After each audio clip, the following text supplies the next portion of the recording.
हिमांशु, ये सब क्या है? क्यों, तुम्हें दिख नहीं रहा है? मैंने शादी कर ली है। हिमांशु, तुम्हें शर्म नहीं आ रही? तुम्हारी एक बीवी है, एक छोटी सी बच्ची है। हमारे होते हुए भी तुमने शादी कर ली। हाँ, मुझे शर्म नहीं आ रही है। कितने साल से मैं तुम्हें बोल रहा था मुझे एक बेटा चाहिए, लेकिन पैदा क्या किया? बेटी। हाँ, मैंने एक बेटी को जन्म दिया है, लेकिन तुम भूलो मत कि तुम जिसे ब्याह के लाए हो ना, मेरी सौतन, वो भी किसी की बेटी है, और जिससे तुमने शादी की थी वो भी किसी की बेटी ही है।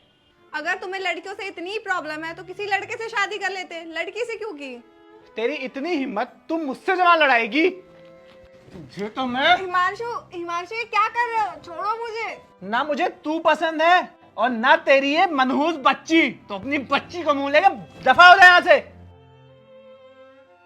अब तू अपना ये मनहूस चेहरा लेके ना मेरे घर से दफा हो जा, समझी?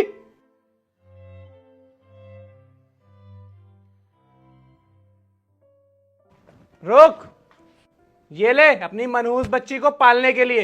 एक बात तुम याद रखना, तुम मेरा घर तुड़वा कर मुझे और मेरी बच्ची को बेघर करके कभी खुश नहीं रह पाओगी। किसी ने सच ही कहा है कि एक औरत की खुशियों की दुश्मन एक औरत ही होती है। अब देख क्या रही है, जा।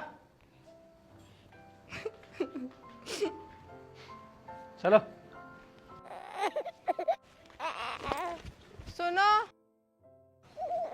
ये बच्चा भी ले जाओ और ये पैसे भी। ये अंगूठी भी ले जाओ।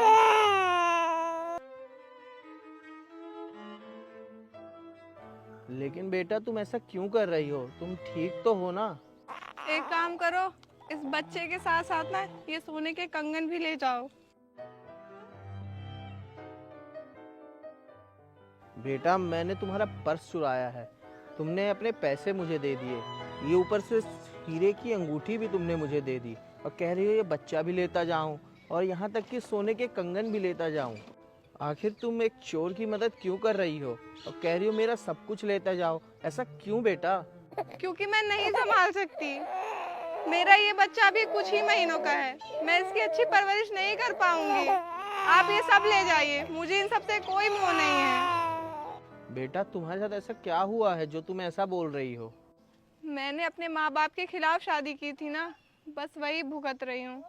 मैंने ऐसे इंसान से शादी की थी जिसका अटैचमेंट सिर्फ 1 ही साल था। उसके बाद वो मुझे टॉर्चर करने लगा और उसके बाद वो मुझे मारने पीटने लगा और उसने मेरी ये हालत कर दी। सारी अटैचमेंट खत्म करने के बाद वो किसी और के साथ है, और उसके बदले झेल कौन रहा है? मैं और मेरा बच्चा। उसे तो कभी मुझसे प्यार था ही नहीं, उसे तो सिर्फ मेरी दौलत से प्यार था। पर बेटा तुम तो बहुत अच्छे घर से लग रही हो और बहुत पढ़ी लिखी भी लग रही हो, और तुम्हारे पति ने तुम्हारे साथ ऐसा किया, मुझे ये सब देख के तरस आ रहा है। मैं तो चोरी चकारी करके अपना घर चला लेता हूँ, पर मुझे आज पता चला कि दुनिया में मुझसे भी बुरे लोग हैं। बेटा मुझे आज पता चला जब किसी अच्छे इंसान के साथ गलत होता है तो कैसा लगता है। मुझे माफ़ कर दे बेटा, मुझसे बहुत बड़ी गलती हो गई। तू अपना ये पर्स, पैसा और ये अपनी अंगूठी वापस ले ले बेटा। क्या हुआ बहन जी, ये आदमी आपको परेशान कर रहा है क्या?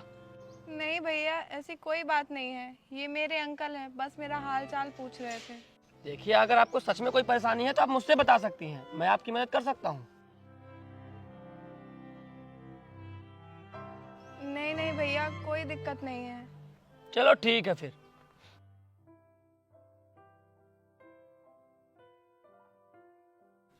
बेटा तुम चाहती तो मुझे फंसा भी सकती थी, मैंने तुम्हारे साथ कितना गलत किया है, पर तुमने मेरी मदद क्यों की? एक बात बताओ, तुम यहाँ से कहाँ जाओगी? अपने पति के घर या अपनी माँ के घर? नहीं, वो लोग मुझे कभी एक्सेप्ट नहीं करेंगे। अपनी मर्जी से मैंने भागकर शादी की थी ना। मैं घर नहीं जा सकती, और अगर घर जाऊंगी भी तो क्या मुंह लेकर जाऊंगी?